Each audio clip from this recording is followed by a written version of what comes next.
World radio day 2022 के अवसर पर वॉइस वाइब्स मना रहा है रेडियो हफ्ता, जिसमें आप सुनेंगे ढेरों किस्से रेडियो दोस्तों से, होंगी कुछ कविताएं, गुजरेंगे रेडियो के दौर से, बातें होंगी नई पुरानी, मगर सब में होगी रेडियो की कहानी।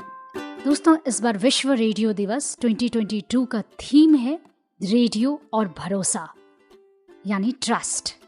मिलवाएंगे उनसे जो ना सिर्फ रेडियो में काम करते हैं या काम कर चुके हैं, बल्कि उनसे जो दिल और दिमाग से रेडियो के लिए ही बने हैं। और इसी कड़ी में आज सबसे पहले आपको मिलवा रहे हैं ओडिशा के खुर्जा जिले के रहने वाले अक्षय पटनायक जी से। 83 वर्षीय अक्षय जी को जब आप सुनेंगे तो आप समझ जाएंगे कि कोई रेडियो के लिए भी इतना दीवाना हो सकता है। जी बिल्कुल हो सकता है।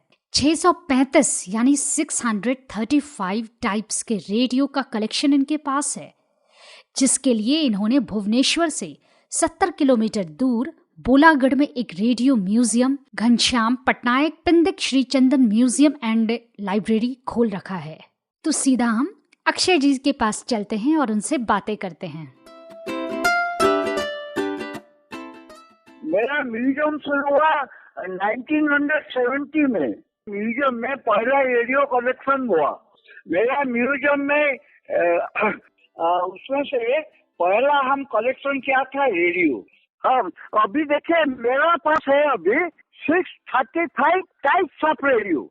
ऐसा देखने से मेरा पास अभी 800 रेडियो है। किसी से एक है, किसी से दो है, किसी से तीन है, किसी से 5 है।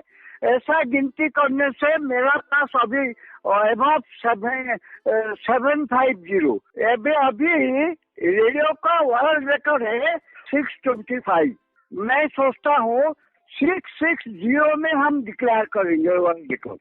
अक्षय पटनायक जी 82 इयर्स की ओल्ड में भी अपने म्यूजियम के लिए कैसे काम करते हैं और कैसे इन एंटिक पीस को उन्होंने इकट्ठा किया, इस पर सुनिए उनका जिंदा दिल जवाब। मैं तो एक महीना में 20 दिन घूमता हूँ। कहाँ पे? म्यूजियम के लिए, सामान लाने के लिए। 83 I am going by motorcycle. मैं घर छोड़ देता हूँ। हाँ, 20,000 का आइटम है, एंटिक्स है, पुराना सामान है मेरा म्यूजियम में। म्यूजियम में 30 सेक्शन है, 30 सेक्शन है। 30 सेक्शन में 20,000 का सब सामान है। प्राइस सब सामान देखिए मेरा म्यूजियम में। मेन आइटम है radio, gramophone, tape recorder, record player, DVD, VCD, VCR. अभी आया है एक 5-7 दिन पीछे एक तो मेरा पास आया है रेडियो कम रिकॉर्ड प्लेयर, अमेरिकन रेडियो कम रिकॉर्ड प्लेयर। इसका वजन है 20 किलो। वो अमेरिकन है, यूएसए। मेरा पास रशियन रेडियो है, जापान है। हम घूम के सारा उड़ीसा और इंडिया से हम लाता है। छत्तीसगढ़, रायपुर जाएंगे, उधर मेरा बेटी है, जमाई है, वहाँ से सामान आएगा। वो लोग जहाँ जाते हैं हम वहाँ पहुँच जाता है, वहाँ से सामान लाता है। ये रेडियो जमा करने का, म्यूजियम बनाने का आइडिया कैसे आया? सुनिए, देखिए मैं जब 1970 में जब म्यूजियम शुरू किया, हम देखा रेडियो धीरे धीरे वेनिश हो जाता है। कोई रेडियो कलेक्शन करके नहीं रखता है। इसीलिए मैं सोचा कि पहला रेडियो कलेक्शन करेंगे। 1970 से मैं शुरू कर दिया रेडियो कलेक्शन। इस रेडियो संग्रहालय में कई तरह के रेडियो सेट्स हैं, उन्होंने हमें बताया। फिलिप्स है, मर्फी, बूश, तोशिबा, आकाई, बेल्ट्रॉन, संतोष, झोंका, आईवा। तो ये बताइए कि म्यूजियम चलाने के लिए आपको कहीं से कोई कंट्रीब्यूशन भी आम लोग देते हैं कुछ? म्यूजियम बनाने के लिए कोई कंट्रीब्यूशन कोई देता नहीं। हम अपना पैसा में म्यूजियम बनाया है अभी तक। तो लोग कब आ सकते हैं आपका म्यूजियम देखने? सब लोग सपोर्ट तो दिखे, आदमी लोग आते हैं, देखते हैं, जाते हैं। कोई एक पैसा नहीं देता है कि हम किसी को एक पैसा नहीं मांगते हैं। मेरा माता पिता का पास खूब था।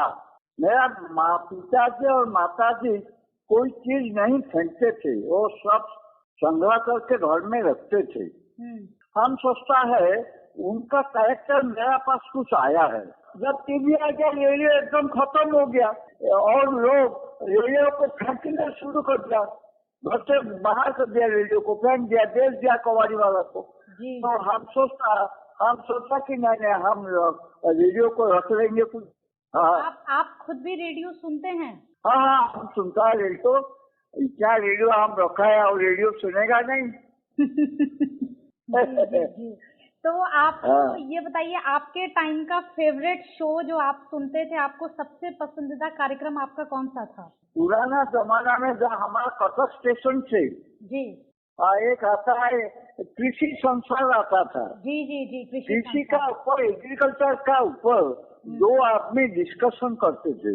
हाँ, उनका लैंग्वेज का ऊपर फोकस मेरे को बहुत अच्छा लगता था। अच्छा, ये मैं आपको बोलता हूँ, 1960, 55-60 का मैं हाल बोलता हूँ। उसी समय गवर्नमेंट ऑफ ओडिशा एक रेडियो देता था, हर गांव में हर लाइब्रेरी को देता है वन स्टेशन रेडियो, उसका नाम है रेडियो वाला। वो फरवरी में बाजता था। आपकी आगे क्या योजना है कि कैसे इस म्यूजियम को कैसे ले जाएंगे? देखिए, अभी मेरे लिए तो म्यूजियम को आगे लेने के लिए बहुत हेवी टास्क आ गया। मेरे को अभी जरूरत है 40 तो बड़ा कमरा चाहिए, 40 हॉल्स। मेरा पास इतना चीज हो गया जो मेरे को 40 तो हॉल चाहिए।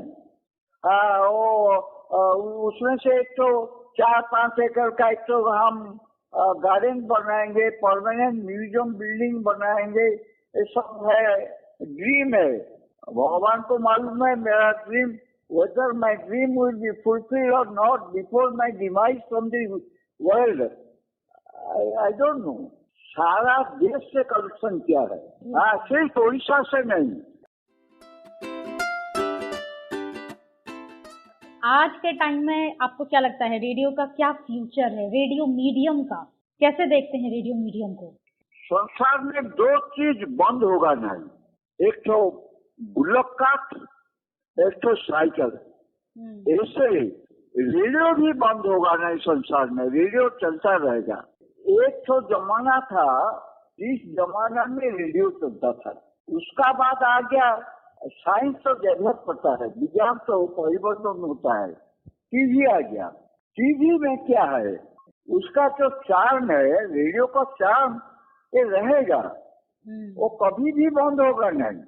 एक देखिए, मैं तो एक तो मैकेनिकल इंजीनियर हूँ, नौकरी छोड़ दिया, ग्रेजुएट इंजीनियर हूँ, वो नौकरी छोड़ दिया, अभी तो नौकरी तो छोड़ दिया। अभी मेरा प्रोफेशन है एग्रीकल्चर, 25 एकड़ जमीन है, एलआई पॉइंट है।